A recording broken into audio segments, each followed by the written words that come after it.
दूर किसी जंगल में सभी पक्षी बहुत ही ज्यादा परेशान थे, क्योंकि जंगल में बारिश का मौसम आने वाला था और वे सभी बारिश के मौसम के विषय में चर्चा करने के लिए एक जगह इकट्ठे हुए थे। अरे अरे पक्षियों, क्या सोचा है बारिश के मौसम के बारे में? हम सबके घर कच्चे हैं और हमारे घर तेज मौसम की बारिश को नहीं झेल सकते। चमेली बहन, राजा के मौसम के जानकार पक्षी आए थे। वो बता रहे थे इस बार हमारे जंगल में बहुत ही ज्यादा बारिश होने वाली है और हम सबको बहुत ही ज्यादा सावधान और सतर्क रहना होगा। देखो भाइयों, ये समस्या सच में बहुत बड़ी है। अगर हम सब पक्षी अकेले होते तो हम इस मौसम की मार को झेल लेते, लेकिन हमारे साथ हमारे छोटे छोटे बच्चे हैं। हमारे छोटे छोटे बच्चे इस मौसम की मार को नहीं झेल सकते। वो सब बातें कर ही रहे थे, तभी मौसम बहुत खराब हो जाता है तथा बारिश शुरू हो जाती है। सभी पक्षी अपने अपने घर चले जाते हैं। टुनी चिड़िया भी इसी जंगल में अपने बेटे गोलू के साथ रहती थी। गोलू बेटा, बाहर बहुत तेज बारिश हो रही है, अब सो जाओ। मम्मा मम्मा, मुझे बारिश बहुत पसंद है, मैं नहीं सोने वाला। आज तो मैं सारी रात बारिश को देखूंगा। एक तरफ तो गोलू बारिश होने से बहुत ज्यादा खुश था, दूसरी तरफ टुनी चिड़िया बहुत ज्यादा डरी हुई थी, क्योंकि उसका घोंसला बहुत कमजोर था जो कभी भी टूट सकता था। लगातार बारिश होती रहती है। टुनी तथा गोलू दोनों अपने घोंसले में सो जाते हैं, तभी टुनी का घोंसला टूट जाता है। घोंसला टूटते ही टुनी चिड़िया तो उड़ जाती है, लेकिन टुनी का बेटा गोलू घोंसले के साथ नीचे गिर जाता है तथा उसका सिर फूट जाता है। हाय रे, हे भगवान, ये क्या हो गया? अब मैं क्या करूं? मेरे बेटे को तो बहुत गहरी चोट आई है। मुझे कैसे भी करके अपने बेटे को उल्लू डॉक्टर के पास लेकर जाना होगा। टुनी चिड़िया मदद मांगने के लिए चमेली कोई के पास जाती है। चमेली बहन, दरवाजा खोलो। अरे अरे टुनी बहन, इतनी बारिश में तुम यहाँ क्या हुआ?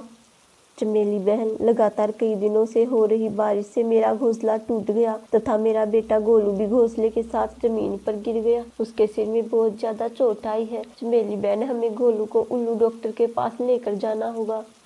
टुनी बहन, उल्लू डॉक्टर तो बहुत ही दूर रहता है, गोलू को वहां तक ले जाना तो बहुत मुश्किल होगा। चमेली बहन, ऐसा न कहे, मेरे बच्चे को हमें कैसे भी करके बचाना होगा। चमेली कोई तथा टुनी चिड़िया दोनों उड़कर गोलू के पास जाती हैं। गोलू के सिर से खून निकल रहा था। चमेली कोई गोलू को हाथ लगाकर देखती है। टुनी बहन, गोलू की सांसें चल रही हैं। हम दोनों को उल्लू डॉक्टर तक पहुंचने के लिए कोई योजना बनानी होगी। चमेली कोई तथा टुनी चिड़िया दोनों गोलू को डॉक्टर उल्लू के पास ले जाने के लिए योजना बनाती है। एक तरफ तो घायल गोलू तथा दूसरी तरफ जोरदार बारिश टुनी चिड़िया को बहुत डरा रही थी। टुनी बहन, हम दोनों के पंख भीग चुके हैं। हम दोनों में से कोई भी गोलू को पीठ पर बैठाकर उल्लू डॉक्टर तक नहीं ले जा सकता, लेकिन टुनी बहन, मैं चटाई लेकर आती हूँ। एक तरफ से आप चटाई को पकड़ लेना, एक तरफ से चटाई को मैं पकड़ लूंगी। इस तरह हम दोनों गोलू को उल्लू डॉक्टर के पास ले जाएंगे। चमेली को भी अपने घर से चटाई लेकर आती है। चमेली तथा टुनी चिड़िया गोलू को चटाई में डालकर उल्लू डॉक्टर के घर की तरफ निकल पड़ती हैं तथा दोनों उल्लू डॉक्टर के घर पहुंच जाती है। उल्लू डॉक्टर गोलू का इलाज करता है तथा गोलू के सिर पर पट्टी बांध देता है। कुछ ही समय में गोलू को होश आ जाता है। गोलू टुनी चिड़िया के गले लग जाता है। उल्लू बाबा, आपका बहुत बहुत धन्यवाद, आपने मेरे बेटे की जान बचाई। टुनी बेटा, धन्यवाद मेरा नहीं, चमेली कोवी का करो, जिसने तुम्हारी इस मुसीबत के समय सहायता की।